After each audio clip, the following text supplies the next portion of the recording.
നമ്മളെ ഇന്നാളൊരു സാൻഡ്രിയോ nail blind ബാഗിൻ്റെ unboxing video ഇട്ടിട്ടുണ്ടായിരുന്നു അല്ലേ? അതെങ്ങനെ ഉണ്ടാക്കുന്നതെന്ന് കൂടി നമുക്ക് കാണണ്ടേ? അതുണ്ടാക്കിയ വീഡിയോ ആണ് ഇപ്പം നിങ്ങൾ കണ്ടുകൊണ്ടിരിക്കുന്നത്. ആദ്യം തന്നെ നമുക്ക് അതിനൊരു പാക്ക് പോലൊരു സംഭവം ഉണ്ടാക്കണ്ടേ, പാക്കറ്റ്. അതിന് വേണ്ടിയിട്ട് ഇതുപോലെ A4 എടുത്തിട്ട് രണ്ടായിട്ട് മടക്കിയിട്ട് ഒട്ടിച്ച് കൊടുക്കുക. എന്നിട്ട് നമുക്കൊരു ഭംഗിക്ക് കുറച്ച് ആർഭാടങ്ങളൊക്കെ വേണ്ടേ, അതിന് വേണ്ടിയിട്ട് ഞാൻ ഒരു എൻ്റെ തന്നെ കൈ വരച്ചിട്ട് കുറച്ച് നെയിലൊക്കെ കുറച്ച് വലുതാക്കി വരച്ച് നടുക്കൊരു ക്വസ്റ്റ്യൻ മാർക്കൊക്കെ ഇട്ടിട്ട് ഒരു കൈ വരച്ചെടുത്തു. എന്നിട്ട് നമുക്ക് കളർ ചെയ്തെടുക്കാം. ആൻഡ് ഞാൻ സാൻഡ്രിയോ നെയിൽസിന്ന് ജസ്റ്റ് എഴുതി കൊടുത്തിട്ടുണ്ട് കേട്ടോ. സാൻഡ്രിയോ നെയിൽസ് ബ്ലൈൻഡ് ബാഗിനും കൂടെ എഴുതി കൊടുത്തിട്ടുണ്ട്. അപ്പോൾ ഇത് എങ്ങനെയുണ്ട്, ഇനി നമുക്കതൊന്ന് ബോൾഡ് ചെയ്ത് നിൽക്കാൻ വേണ്ടിയിട്ട് ഒന്ന് വരച്ചു. അതിന്മേൽ കൂടെ ഒരു പിങ്ക് വെച്ചിട്ട് വരയ്ക്കുക. എന്നിട്ട് ബാക്കിൽ അതിൻ്റെ ഇൻഡെക്സ് ഉണ്ടാവില്ലേ, റെയർ, ലെജൻഡറി, കോമൺ, അങ്ങനെ കുറേ അതും കൂടെ എഴുതി കൊടുത്ത് കളർ ചെയ്യാം കേട്ടോ. ആൻഡ് നെക്സ്റ്റ് നമ്മുടെ മെയിൻ സാധനം നെയിൽസ്. ഇപ്പം നമ്മൾ ഉണ്ടാക്കുന്നത് കുറോമിൻ്റെയാണ്. എനിക്ക് ഈ മറ്റേ സാൻഡ്രിയോ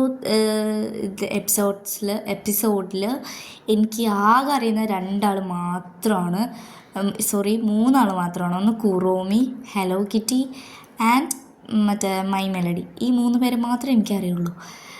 ഈ 3 ക്യാരക്ടേഴ്സിനെ മാത്രമേ എനിക്കറിയുള്ളൂ. ബാക്കിയുള്ളവരുടെ പേര് അറിയെങ്കിൽ ഒന്ന് കമൻറ്റ് ചെയ്യണേ. അപ്പോൾ ക്യാമറയൊക്കെ പല വഴിക്കും പോകുന്നുണ്ട്. അപ്പോൾ അങ്ങനെ ഞാൻ ഓരോരുത്തരുടെ നെയിൽസൊക്കെ ഉണ്ടാക്കിയെടുത്തിട്ടുണ്ട് കേട്ടോ. അപ്പോൾ അങ്ങനെ 5 ഉണ്ടാക്കിയിട്ട് 5 ആളുടെയും പിക്ചേഴ്സ് ഒന്ന് പിൻട്രസ്റ്റ് പോയിട്ടൊന്ന് വരച്ചെടുത്തിട്ടുണ്ട്. നമുക്കത് എക്സ്ട്രാ ടോപ്പിങ്സ് ആയിട്ട് വെക്കണ്ടേ അതിന് മുകളിൽ, അതിന് വേണ്ടിയിട്ടാണ്. ഏതൊരു പേപ്പർ എടുത്തു, അതിനൊരു തീൻ്റെ ഒരു പിക്ചറൊക്കെ പോലെ കാണും. അത് ഞാൻ കൈ കിട്ടിയ ഏതൊരു പേപ്പർ എടുത്തിട്ടാണ് കേട്ടോ അത് ജസ്റ്റ് ഒന്ന് എടുത്തിട്ടുള്ളത്. ഇത് ഇന്നാൾ ഞാൻ തീ എന്തോ വരച്ചതാണ് കേട്ടോ, അത് മായ്ച്ചെടുത്തതാണ്. ഇനി നമുക്ക് അതിൻ്റെ ഉള്ളിലോട്ട് നമ്മുടെ ഈ ഒരു പിക്ചേഴ്സ് നമ്മൾ കട്ട് ചെയ്തെടുത്തില്ലേ, അത് ഇട്ട് കൊടുത്തിട്ട് പുറത്തിങ്ങനെ എക്സ്ട്രാസ് എഴുതി കൊടുക്കുക കേട്ടോ. ഇത് ഞാൻ പിൻട്രസ്റ്റ് കണ്ടിട്ട് അതേപോലെ തന്നെ ചെയ്യുകയാണ് കേട്ടോ ചെയ്തത്. അല്ലാണ്ട് എനിക്കായിട്ട് വേറെ ഐഡിയാസ് ഒന്നും കിട്ടിയിട്ടുണ്ടായിരുന്നില്ല. നെയിൽസിൻ്റെ പിക്ചേഴ്സ് ഞാൻ എനിക്ക് കഴിയുന്ന പോലെ ഒന്ന് ജസ്റ്റ് വരച്ചെടുത്തു. ഈ ഒരു യെല്ലോ കളർ ഉണ്ടല്ലോ, അത് മാത്രം ഞാൻ ജസ്റ്റ് പിൻട്രസ്റ്റ് നോക്കിയിട്ടുണ്ടായിരുന്നേ. അപ്പം അങ്ങനെ എക്സ്ട്രാസ് എന്നൊക്കെ എഴുതി ഒരു ഹാർട്ട് ഷേപ്പും കൂടെ വരച്ചു. ഇനി നമുക്ക് കിട്ടണത് ഏതാ, ഇൻഡെക്സിൽ നമുക്ക് ഏതാ കിട്ടണതെന്ന് നമുക്കറിയണമല്ലോ. അതുകൊണ്ട് യു ഗോട്ടിന് എഴുതിയിട്ട് എനിക്കിപ്പോൾ എപ്പിക്കാണ് കിട്ടിയിട്ടുള്ളത്. അതുകൊണ്ട് നമുക്കിപ്പം അത് എഴുതി കൊടുക്കാം എപ്പിക്കിന്.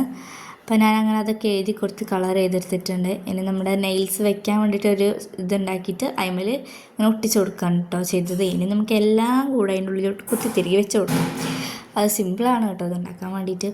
അപ്പോൾ അങ്ങനെ ഞാനങ്ങനെ ഓരോന്നായിട്ട് ഇങ്ങനെ അതിൻ്റെ ഉള്ളിലോട്ട് ഇങ്ങനെ ഇൻസൾട്ട് ചെയ്ത് കൊടുക്കുന്നുണ്ട്. ഇനി നമുക്ക് എൻ്റെ തല ആ ഒരു ഭാഗം ഒന്ന് ഒട്ടിച്ചു കൊടുക്കുക. അപ്പോൾ നമ്മുടെ പെട്ടെന്ന് തന്നെ ഈസി ആയിട്ട് നമുക്ക് നമ്മുടെ ബ്ലൈൻഡ് ബാഗ് ഉണ്ടാക്കിയിട്ടെടുക്കാൻ പറ്റും. അപ്പോൾ എങ്ങനെയാണ്, ഇഷ്ടപ്പെട്ടോ ഇല്ലയെന്ന് കമൻറ്റ് ചെയ്യുക. അപ്പോൾ ഇത്രയേ ഉള്ളൂ നമ്മുടെ ഇന്നത്തെ വീഡിയോ. അടുത്ത വീഡിയോ വരേക്കും ബൈ.